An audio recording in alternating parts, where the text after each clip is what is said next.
Our first 41-day Kundalini session is over.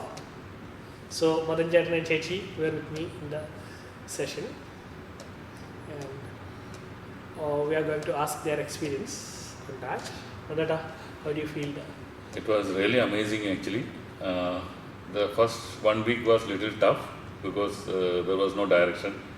Because when you are telling breathe, hold, you are not getting that much focus on the each postures.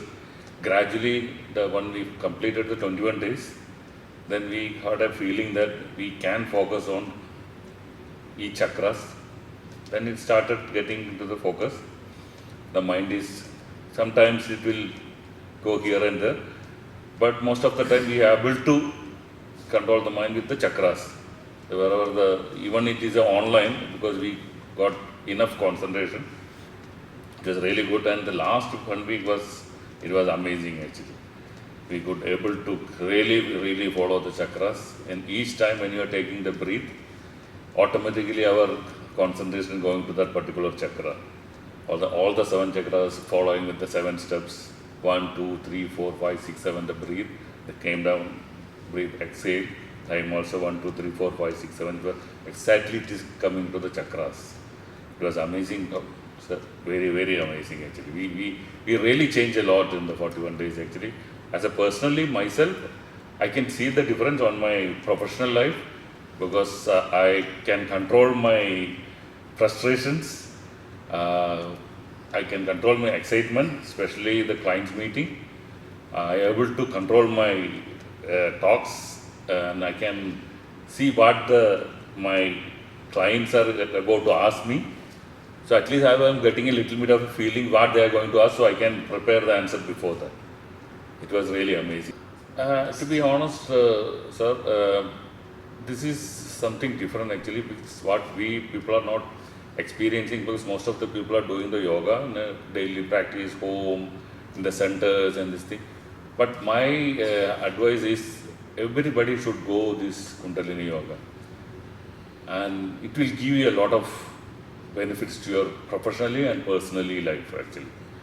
Especially this lockdown time, and we are all sitting in the home, and you need a lot of patience to adjust with the surroundings, and when you're going out you have to be very careful, and you should be more, because a lot of external issues are happening actually, so you have to be more control on your mind actually. You should not get excited, and when you're talking to others you should be little more patience actually, because everybody in the same state of mind, everybody in the stressful mind actually.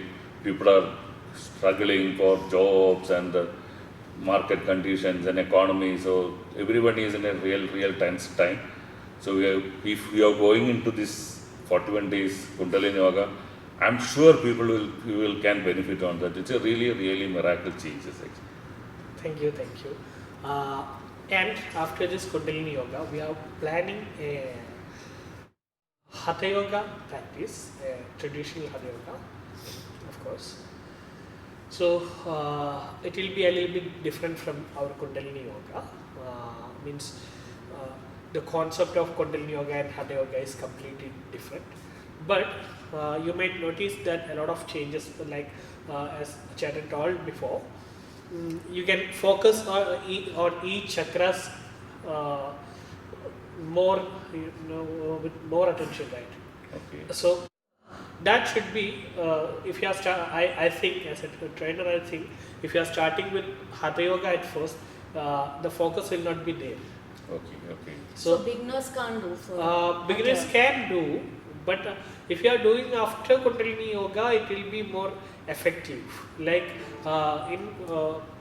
in Hatha yoga, we will practice asanas as a meditative postures. Okay. We'll stay on a posture for a long time by focusing on a chakra or a posture in a particular area.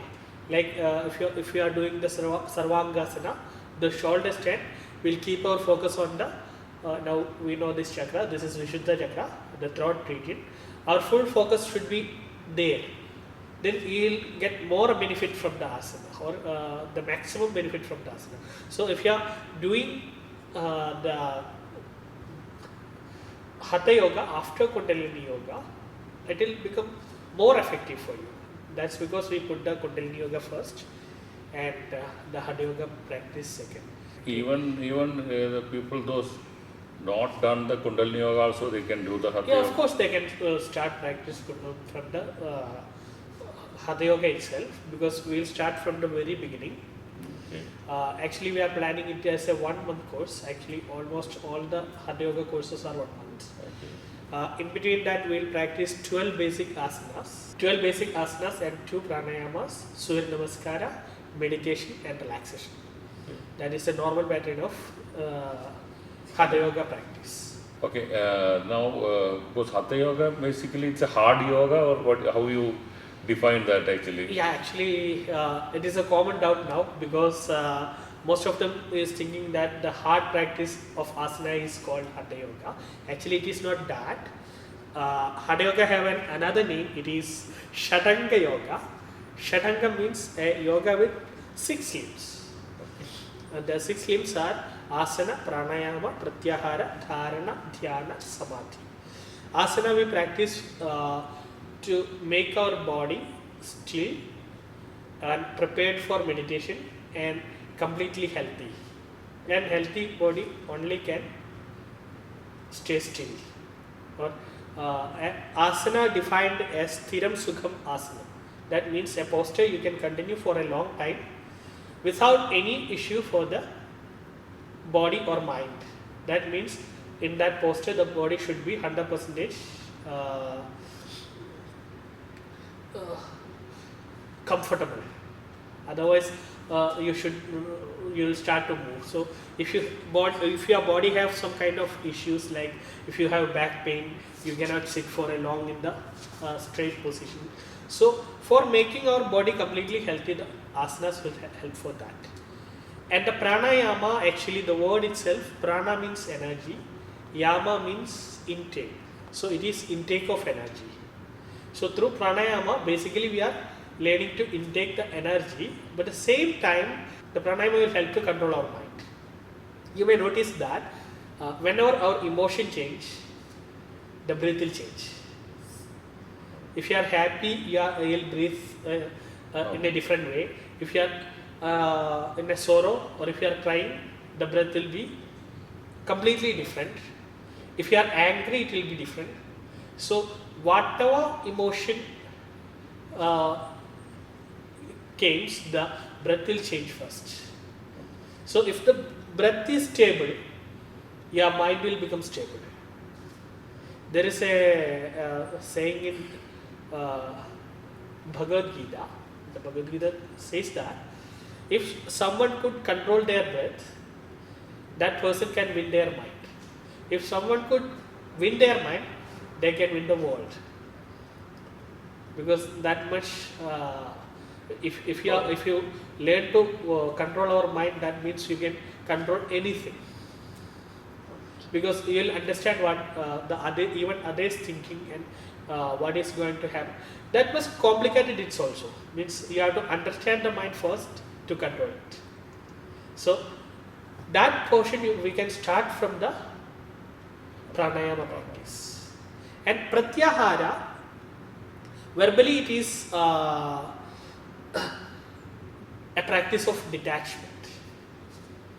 But the detachment practice, actually it will bring the maximum attachment, or we'll understand what is attachment is.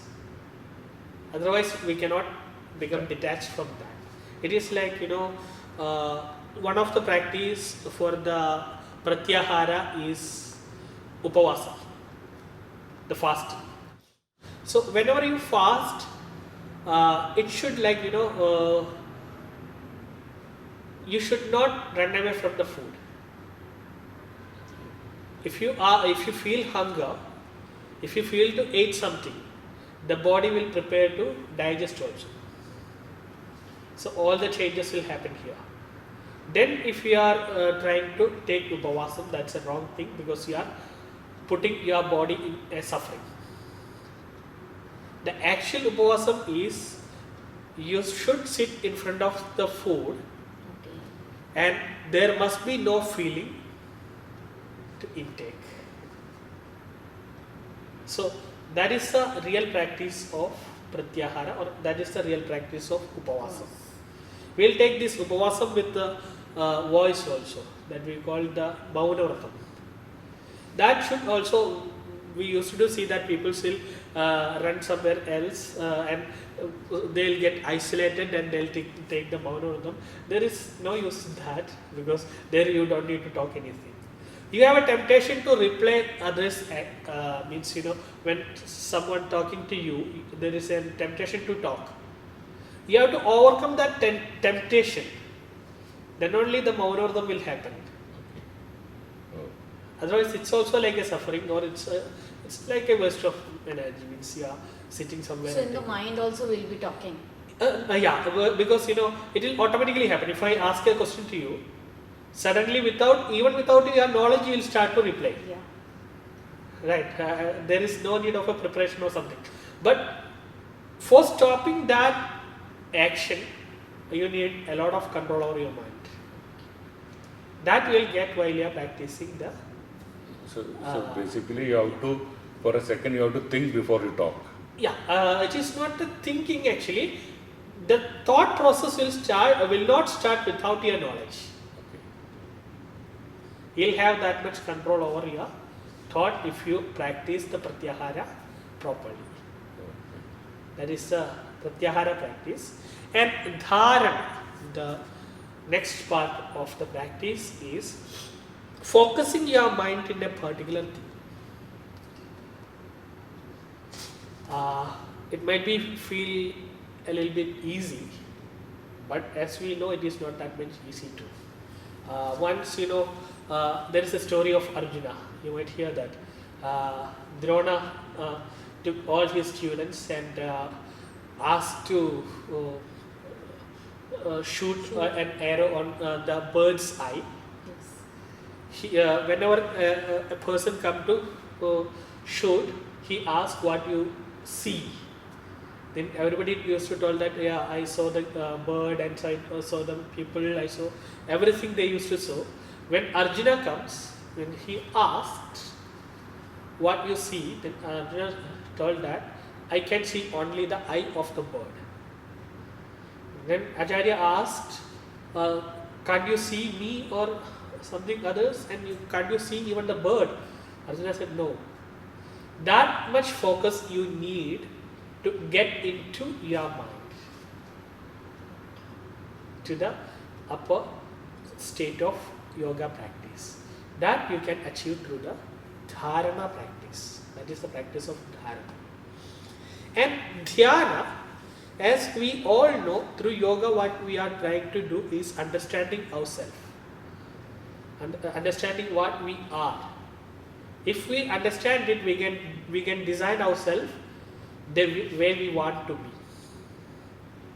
So for that proper understanding, first we have to understand what is inside there, right? Especially in our mind.